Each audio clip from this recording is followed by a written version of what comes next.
Welcome to episode 10 of the Smooth Criminal Podcast special series, The Wreck of the Ruby Princess. I'm currently in the middle of writing the next episode, which is looking at one of the parties who is potentially responsible for this monumental disaster. It's taking a lot of research and quite a bit of time to put it together, but I'm really looking forward to it, and I think I'll go live. I'd love people to jump up onto the panel on my YouTube channel and share their thoughts as well. But in the meantime, this is a short and special episode specifically regarding the link the Ruby Princess has to the outbreak of COVID-19 in Tasmania, Australia. Today in the Premier of Tasmania, Peter Gutwin's press conference, he said, based on an independent report, that the Ruby Princess is likely to be ground zero of the COVID-19 cluster in northwest Tasmania.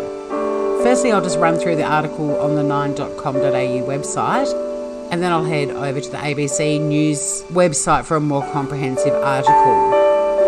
The ill-fated Ruby Princess cruise ship is likely the ground zero of a deadly coronavirus outbreak in northwest Tasmania, an investigation has revealed. 2/3 of the island's 219 cases, that's full on, isn't it? 2/3 of Tasmania's 219 cases are linked to the virus cluster that forced the closure of Burnie's hospitals this month after dozens of workers and patients tested positive. 11 of the state's 12 virus deaths have been in the region, the latest sadly an 86-year-old woman who died yesterday. Premier Peter Gutwin released findings of the state government's interim report into the cluster this morning. What the report confirms is that most likely that ground zero for the outbreak at the Northwest Regional Hospital was the Ruby Princess, he said. The Premier said that while the root cause was the Ruby Princess, it is still not known how the virus spread throughout the Northwest, infecting 146 people. There are 2 points that I want to make. No passenger is to blame and no healthcare worker is to blame, he said. In terms of how the infection, this highly infectious disease, has then been spread is, to be frank, something that we will never know. Tasmania's first 3 fatalities, including 2 people at the Northwest Regional Hospital, had been passengers aboard the Ruby Princess cruise ship who were permitted to disembark in Sydney before test results were returned. More than 4,000 healthcare staff, patients and their families were forced into quarantine to mitigate the outbreak, which also prompted tough social restrictions in the region. Mr. Gutwin has pledged an independent review of the cluster at a later date. The outbreak appears to have been brought under control with just one new case reported overnight, a female healthcare worker from the region. So this is just following on from episode 9 when we looked at the link between the Ruby Princess and the cluster in Tasmania, and it has been essentially confirmed in that report that ground zero for the cluster of COVID-19 cases in northwestern Tasmania, that the Ruby Princess was the likely cause of that outbreak. I'm just going to jump across to the ABC News website and just see if there are any other bits and pieces. In fact, I might just read this one as well. Here we go. So this article is hospital staff worked with coronavirus symptoms, Ruby Princess likely cause of Tasmanian outbreak. Some staff infected with coronavirus worked in Tasmanian hospitals for several days while experiencing symptoms. An investigation into an outbreak that's infected 127 people and claimed 11 lives in the state's northwest has found. Now, hang on a sec, what was that statistic in the other one? That was a different figure. It says infecting 146 people on 9.com.au and the ABC says 127 people. 2 coronavirus patients from the Ruby Princess were admitted to the Northwest Regional Hospital, NWRH, in Burnie late March, and the first staff member was identified as having COVID-19 on April the 3rd. An epidemiological investigation of the outbreak by Tasmanian Public Health Service, PHS, found the virus first spread among staff and patients in the hospital's medical ward. It was likely up to 11 people had already experienced symptoms It was likely up to 11 people had already experienced symptoms by the time authorities were notified of the first confirmed cases of COVID-19 among staff, the investigation found.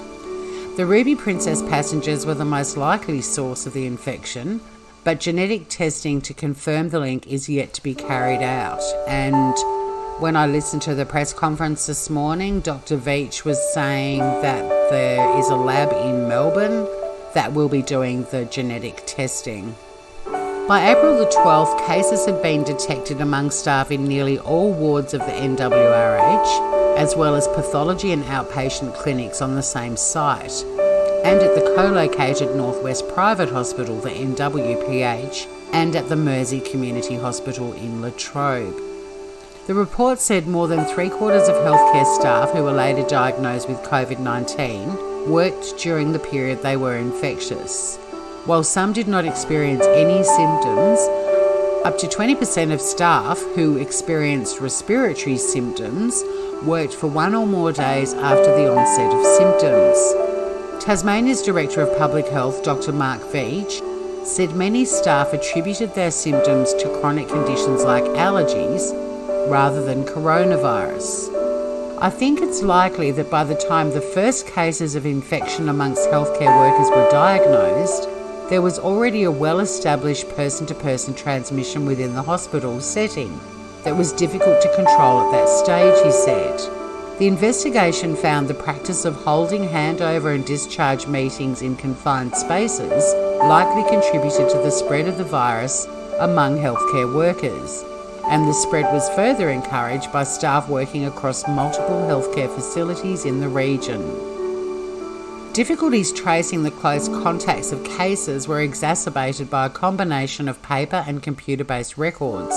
One nurse was not contacted because her name was not on a staff roster, and a doctor who later tested positive for coronavirus was mistakenly told he was not a close contact. The investigation found no documented evidence of social gatherings or risky activities outside of the workplace by healthcare workers. Well, rumours are still rife in Tasmania that something did take place, whether it was a dinner party, whether it was a group of people sharing a pizza at someone's house, but yes, those rumours are still flying thick and fast. Interesting outcome in the investigation. The report said although it was possible shortcomings in infection control practices may have contributed to the outbreak, there was no evidence of any specific breaches of infection control. It also found closing the 2 Burnie hospitals and sending about 1,300 staff and their families into quarantine halted the rapid spread of the virus. Tasmania's Chief Medical Officer, Professor Tony Lawler, said the reasons those staff felt they should keep working needed to be looked at.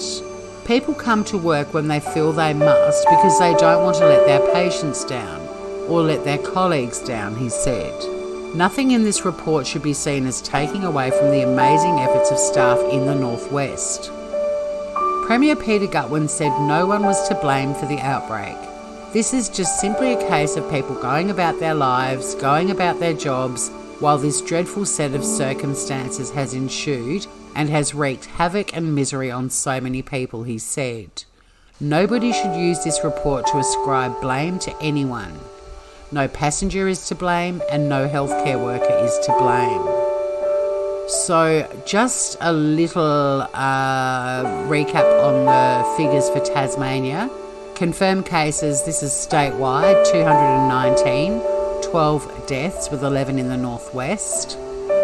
I'm also just going to keep going a little bit further. There was a request by the Leader of the Opposition in Tasmania, Rebecca White, calling for a royal commission into the northwest outbreak. In State Parliament today, the Premier rejected that call, and Labor leader Rebecca White quizzed the Premier on what she called multiple systemic failures that led to the outbreak of 146 cases in that region alone. Mr. Gutwein told the opposition leader it was not the time to point fingers. The government has already announced an independent review into the northwest outbreak, but no specifics have been detailed. So I've got a 28-page report that I'm going to read at some point in time. This is not, obviously I'm going to read it to get as much information about the connection to the Ruby Princess, but this is the Northwest Regional Hospital Outbreak Interim Report regarding COVID-19. So I will read that and obviously pay attention to any references to the Ruby Princess. So that's it for now. It's a short but sweet update. Don't forget also that the Smooth Criminal podcast has a weekly show which is integrated onto all podcast platforms on Wednesday mornings. We've got a fantastic theme for this week coming up. It should be hilarious. And there will be further episodes of the Wreck of the Ruby Princess. I'm hoping to schedule in a live soon, which will give you advance notice. It will be streamed on the Smooth Criminal podcast channel on YouTube and also on my Facebook page. And I'm hoping to get some people up on panel to share their opinions and feelings about the federal government's involvement with the wreck of the Ruby Princess. Until then, stay safe, everyone. Thanks for listening and see you again really soon. Bye for now.